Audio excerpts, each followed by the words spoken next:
അല്ല ഈ മൂവി കണ്ട മധുവിധ കണ്ടിട്ടുണ്ടെങ്കിൽ കെട്ടാത്തവർക്ക് കെട്ടാൻ തോന്നുവോ? കെട്ടാത്തവർക്കും കെട്ടാൻ തോന്നും. ഈ മധുവിധ പോയതില് ഏറ്റവും അല്ല പോകാൻ പറ്റിയിട്ടുണ്ടോന്ന് എന്നോട് പറഞ്ഞിട്ടില്ലല്ലോ അല്ലെ? അന്ന് ഷർഫുക്കയുടെ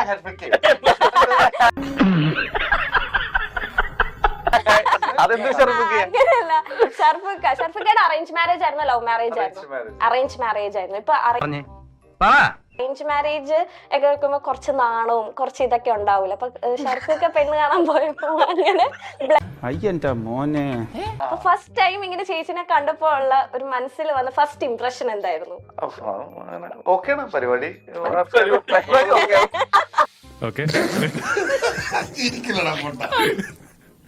പൊതുവെ എല്ലാരും പെയിന്റ് അടിക്ക് അല്ലെങ്കിൽ അവിടെ ഒരു പ്രായപൂർത്തിയായ ആണും കുട്ടി ഉണ്ടെങ്കിൽ ആ കല്യാണം ആയ മോളുടെ അങ്ങനെ ഒരു പൊതുവെ.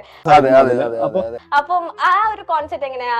അസീസിക്കയുടെ കല്യാണം എടുക്കാറായപ്പോഴത്തേനും പെയിന്റ് അടിക്കാനും അങ്ങനെയൊക്കെ റൂമുകളൊക്കെ മിണ്ടാതിരിക്കാം, കുറച്ച് കഴിയുമ്പോ പോവുമായിരിക്കും.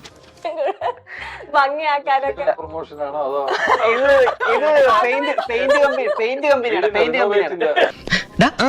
കിട്ടിയാ ഇല്ല ചോദിച്ചു വാങ്ങിച്ചു. ഇല്ല ഈ മധുവിധയില് ആക്ച്വലി എന്താ ഒരു ഫീൽ ഗുഡ് മൂവിയാണോ? കാരണം ഇതിന്റെ മൂവീസും അല്ലെങ്കിൽ ട്രെയിലർ ഇറങ്ങിയപ്പോഴെല്ലാം കണ്ടിട്ടൊരു ക്രൈം ത്രില്ലർ ആണെന്ന് തോന്നുന്നുണ്ടോ? റൊമാൻറ്റിക് ആണോ? ദൈവമേ മൂർഖനെയാണല്ലോ ചവിട്ടിയത്. ഇതിൽ പെർഫോം ചെയ്യുമ്പോ തന്നെ അറിയാം അവൻ ഇനി അടുത്ത സിനിമയിലോ ഒരു വലിയൊരു മാണിക്കക്കല്ലായിട്ട് മാണിക്കക്കല്ലായിട്ട് മാറുമെന്ന് ഇങ്ങനെ അറിയാന്ന് പറഞ്ഞു. അപ്പൊ അത് എന്തുകൊണ്ടായിരുന്നു എനിക്ക് അത്ര കോൺഫിഡൻസ് ആയിട്ട് ജഗദീഷ് ചേട്ടന് അങ്ങനെ പറയാൻ കാരണം? നാളെ ജഗദീശനാണോ ഇന്റർവ്യൂ ചെയ്യാൻ പ്ലാൻ ഉണ്ടായിരുന്നത്? നമുക്ക് പോവാം. അത് അറിയത്തില്ലല്ലോ, അത് ഓരോരുത്തരെ തോന്നൽ. ഞാൻ പറയല്ലേ കുട്ടി നന്നായിട്ട് ഇന്റർവ്യൂ ചെയ്തു, അത് എനിക്ക് തോന്നിയതല്ലേ? എനിക്ക് അഭിപ്രായം ഉണ്ടോ?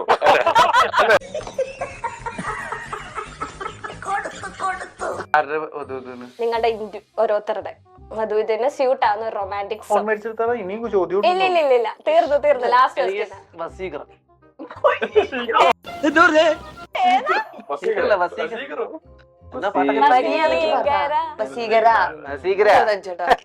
അതെ അതെ ഇവന് വേറെ പാട്ടായിരിക്കും. വിഷ്ണു ചേട്ടനോ? എനിക്ക് സുന്ദരൻ ഞാനും സുന്ദരൻ നീയും ചേർന്നുള്ള തിരുവോണം.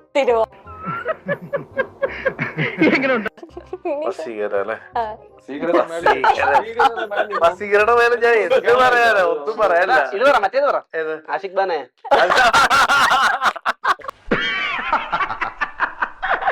നിന്റെ ഓരോ കളികളെ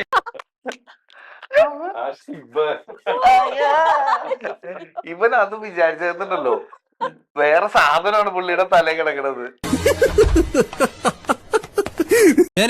ഞാൻ പോകുന്നു. Bye bye.